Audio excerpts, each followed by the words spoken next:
Thank you, Mr. Chairman. Mr. Mueller, well, first, let me ask unanimous consent, Mr. Chairman, to submit this article, Robert Mueller Unmasked, for the record. Without objection. Now, Mr. Mueller, who wrote the 9-minute comments you read at your May 29th press conference? I'm not going to get into that. Okay, so that's what I thought. You didn't write it. A 2013 puff piece in the Washingtonian about Comey said basically when Comey called, you drop everything you were doing. It gave examples. You're having dinner with your wife and daughter. Comey calls, you drop everything and go.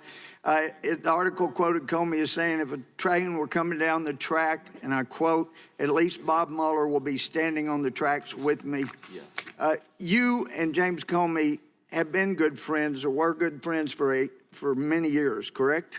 We were business associates. We both started off in the Justice Department about this You were good time. friends. You can work together and not be friends, but you and Comey were friends. We were friends. That's my question. Thank you for getting to the answer. Now, before you were appointed as special counsel, had you talked to James Comey in the preceding 6 months? No. When you were appointed as special counsel, was President Trump's firing of Comey something you anticipated investigating, potentially obstruction of justice? I'm not going to get into that. That's internal deliberations in the Justice Department. Actually, it goes to your credibility, and maybe you've been away from the courtroom for a while. Credibility is always relevant. It's always material, and that goes for you, too. You're a witness before us. Let me ask you, when you talked to President Trump the day before he appointed you, or you were appointed as special counsel, you were talking to him about FBI director position again. Did he mention the firing of James Comey? Not as a candidate. I was asked. Did he mention the firing of James Comey in your discussion with him? Cannot remember. Pardon? Cannot remember. Don't believe so, but I'm not going to be specific. You don't remember. But if he did, you could have been a fact witness as to the president's comments and state of mind on firing James Comey. I suppose that's possible. Yeah. So most prosecutors want to make sure there's no appearance of impropriety. But in your case, you hired a bunch of people that did not like the president. Let me ask you, when did you first learn of Peter Strzok's animus toward Donald Trump? In the summer of 2017. You didn't know before he was hired? I'm sorry? What did You didn't know before he was hired for your team? know what? Peter Strzok hated Trump. Okay. You didn't know that before he was made part of your team. Is that what you're saying? I did not know that. All right. When did you first learn? When we did find out, I acted swiftly to have him reassigned elsewhere in the FBI. Well, there's some discussion about how swift that was. But when did you learn of the ongoing affair he was having with Lisa Page?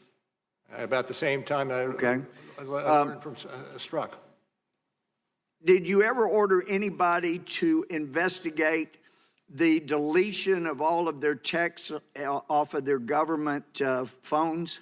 Once we found that Peter Strzok was an author of... Did you ever May I finish? order, well, you're not answering my question. Did you order an investigation into the deletion and reformatting of their government phones? No, there was an IG investigation ongoing. Well, listen, regarding collusion or conspiracy, you didn't find evidence of any agreement, I'm quoting you, among the Trump campaign officials and any Russia-linked individuals to interfere with our U.S. election, correct? Correct. So you also note in the report that an element of any of those obstructions you referenced requires a corrupt state of mind, correct? Corrupt intent, correct. Right. And if somebody knows they did not conspire with anybody from Russia to affect the election, and they see the big Justice Department with people that hate that person coming after them, and then a special counsel appointed who hires dozen or more people that hate that person, and he knows he's innocent. He's not corruptly acting.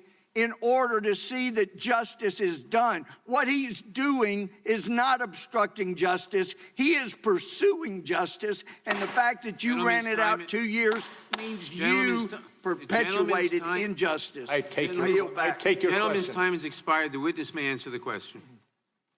I take your question.